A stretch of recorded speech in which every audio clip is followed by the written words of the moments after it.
लगती है, आप बोलने की तो कोशिश किए।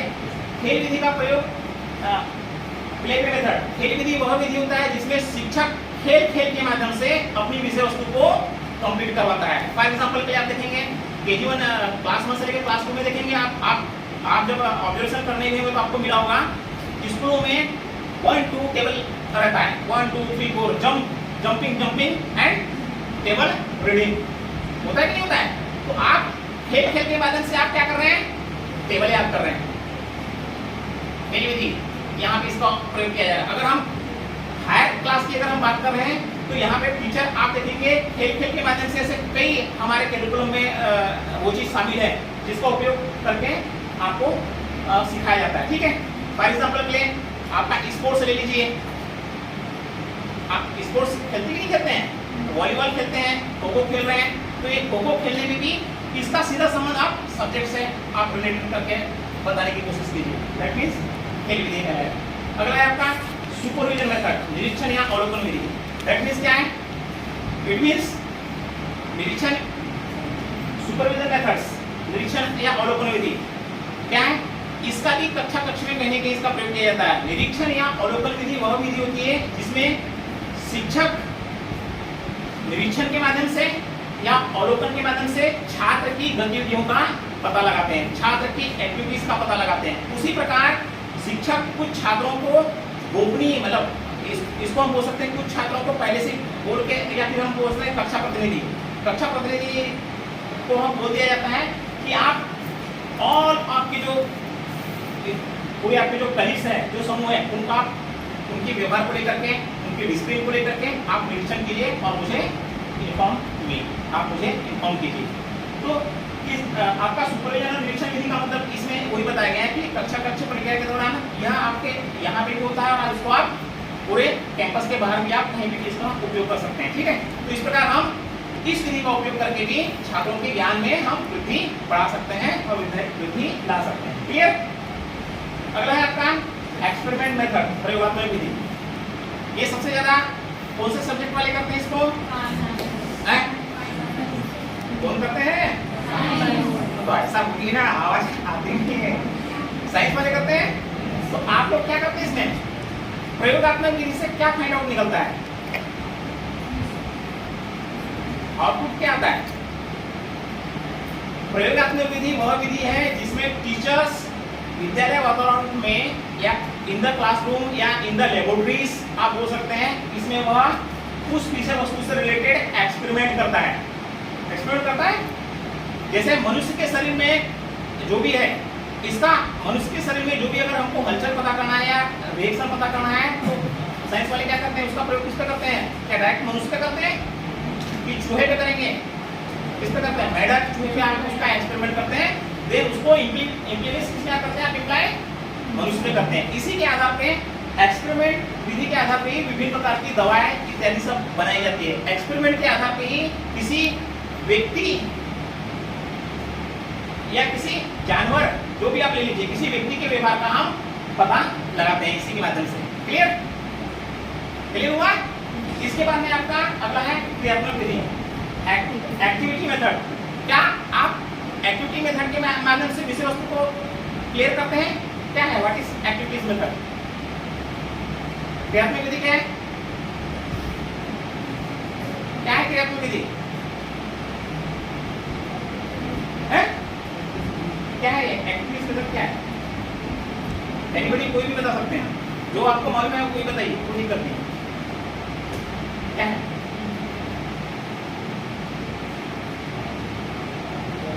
क्रियात्मक विधि वह विधि है जिसमें आप देखेंगे कक्षा और कक्षा के बाहर भी शिक्षक कहीं न कहीं छात्रों को इस विधि के माध्यम से अपनी विषय वस्तु से इन्वॉल्व कराता है या इस विधि के माध्यम से वह करिकुलम से इन्वॉल्व करा करके अपनी उद्देश्य की पूर्ति करता है। दैट मींस क्रियात्मक विधि, एक्टिविटीज के माध्यम से आप उस विषय वस्तु को पूरा करना। फॉर एग्जांपल के आपके बीएड में सिलेबस में आपका वो दिया हुआ है कल्चर प्रोग्राम, सांस्कृतिक प्रोग्राम, ये सब आप करते हैं। किस लिए? टीचर्स क्यों कराता है कल्चर प्रोग्राम, सांस्कृतिक प्रोग्राम? आपके सिलेबस में दिया है, पार्ट्स है कि तो उसी चीज को ये करने के लिए क्रियात्मक विधि का प्रयोग किया जाता है। हम छात्र की गतिविधि, छात्र की एक्टिवनेस, छात्र की क्यूरियोसिटी, छात्र का बिहेवियर इत्यादि को हम इसके माध्यम से जानने का प्रयास करते हैं। ओके, अगला है आपका क्वेश्चन आंसर मेथड, प्रश्नोत्तर विधि। प्रश्नोत्तर प्रविधि के प्रवक्ता कौन है? किसने इसको प्रतिपादित किया है? प्रश्नोत्तर प्रविधि सुकरात। प्रश्नोत्तर प्रविधि सुकरात ने इसको प्रतिपादित किया है। प्रश्नोत्तर प्रविधि वह प्रविधि होता है जिसमें, अभी मैं आपको पूरा प्रवर्तक के नाम भी बताऊंगा, पूरा स्किप कर दिया, मैं छोड़ दिया हूँ, मैं बता दूंगा आपको। क्वेश्चन आंसर मेथड, प्रश्नोत्तर प्रविधि वह प्रविधि होता है जिसमें एक शिक्षक प्रश्न उत्तर के माध्यम से अपनी विषय वस्तु को पूरा करने का प्रयास करता है। इसमें आप देखेंगे शिक्षक भी एक्टिव होता है और छात्र भी इसमें पूरी सक्रिय होकर के उस विषय वस्तु को समझने का प्रयास करते हैं। यहाँ पे छात्रों को बोलने की पूर्ण स्वतंत्रता दी जाती है। छात्र को पूरी तरह से स्वतंत्र होकर के अपनी विषय वस्तु से संबंधित जो भी समस्या है, जो भी डाउट है, उसको प्रश्न उत्तर के माध्यम से या प्रश्न के माध्यम से छात्र तक के पहुंचाते हैं और अनेक प्रश्न के माध्यम से टीचर तक के पहुंचाते हैं और शिक्षक उस समस्याओं का समाधान उसी विधि के माध्यम से करने का प्रयास करता है। ओके, नेक्स्ट कीजिए। इसके बाद में अगला है आपका अभिनय विधि, ड्रामेटाइजेशन मेथड्स। क्या छात्र के जीवन में अभिनय विधि का कोई इंपॉर्टेंट है या ये कहीं आता है? डेफिनेटली आता है। आप अभिनय विधि वह विधि होता है जिसमें शिक्षक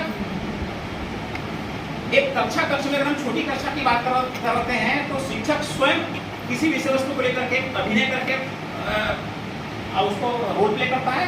देन उसके बाद में छात्रों को भी अभिनय के माध्यम से कैसे हम उस विषय वस्तु को समझते हैं इसको बताने का प्रयास करता है। दूसरी चीज हम इसमें क्या बोल सकते हैं, जैसे फॉर एग्जाम्पल के विद्यार्थियों को विभिन्न प्रकार का अभिनय करा करके, रंगमंच जिसको बोलते हैं, आप लोग विभिन्न प्रकार के अभिनय करते हैं और उसके करा करके, जैसे फॉर एग्जाम्पल के आप लोग रक्तदान, सुरक्षा अभियान, महिला सशक्तिकरण, नशा मुक्ति इत्यादि में आप लोग क्या करते हैं, इसी विधि का उपयोग करके आप समाज को संदेश देते हैं, पॉजिटिव संदेश देते हैं।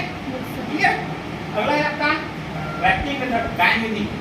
क्या है गायन विधि? वह विधि है जिसमें शिक्षक एक कक्षा में क्लास के लेवल को देखते हुए, स्तर को देखते हुए किसी कविता का सुर, लय, ताल, आरोह अवरोह के माध्यम से गायन प्रस्तुत करता है।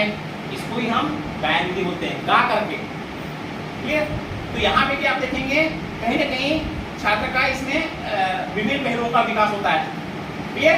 सुर, लय, ताल, आरोह अवरोह के माध्यम से वह उस कविता का गा करके उसको संगीत के माध्यम से उसको बताने का प्रयास करता है। आप देखेंगे इसको जनरली हर क्लास में होता है। उसके साथ साथ इसका सबसे ज्यादा प्रयोग हम बोलेंगे तो संगीत विश्वविद्यालय में जनरली ज्यादा देखा जाता है, लेकिन यहाँ पे भी होता है।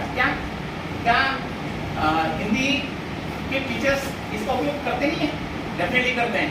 उसी प्रकार आप देखेंगे अगला है आपका डायलेक्ट मेथड, संवाद। आपने कभी संवाद विधि का प्रयोग किया है? क्या संवाद के माध्यम से कुछ करने का प्रयास किया है? डेफिनेटली संवाद विधि वह विधि होता है जिसमें शिक्षक छात्रों के विभिन्न पहलुओं का विकास करने के लिए संवाद विधि का उपयोग करता है। जैसे फॉर एग्जाम्पल के लिए आप देखेंगे गांव में जो नाटक होता है, गांव में जो लीलाएं होती है, उसमें सबसे ज्यादा संवाद का रोल होता है। आपके कक्षा में भी आप देखेंगे जितनी भी एकांकियां है, हिंदी वाले इसको समझेंगे, एकांकी जो होते हैं आप देखेंगे उसमें संवाद विधि का ही प्रयोग किया जाता है। कथोपकथन संवाद का ही होता है। राम का संवाद रावण के साथ, अर्जुन का संवाद कर्ण के साथ, अर्जुन का संवाद श्री कृष्ण के साथ। क्या है सब? यही है। तो संवाद विधि का प्रयोग भी कक्षा में टीचर्स इसका उपयोग करता है। और यहाँ पर आप देखेंगे छात्र के विभिन्न पहलुओं का विकास होता है। संवाद से आप देखेंगे शब्द शक्ति का विकास, शब्द भंडार का विकास, कब किस कथन को कैसा बोलना चाहिए, स्वराघात, बालाघात का इसमें विशेष ध्यान दिया जाता है संवाद विधि। क्लियर? ओके। और लास्ट में आपका क्रिटिसिज्म मेथड, समीक्षा विधि। ये सबसे लास्ट है जिसमें एक कक्षा में एक टीचर उस विषय वस्तु को पूरा पढ़ाता है। पढ़ाने के बाद में लास्ट में इसकी समीक्षा की जाती है। क्या मैंने आज जो विषय उसको पढ़ाया है, जो मैंने कंटेंट पढ़ा समझाया है, क्या छात्रों को पूरी तरह से समझ में आया?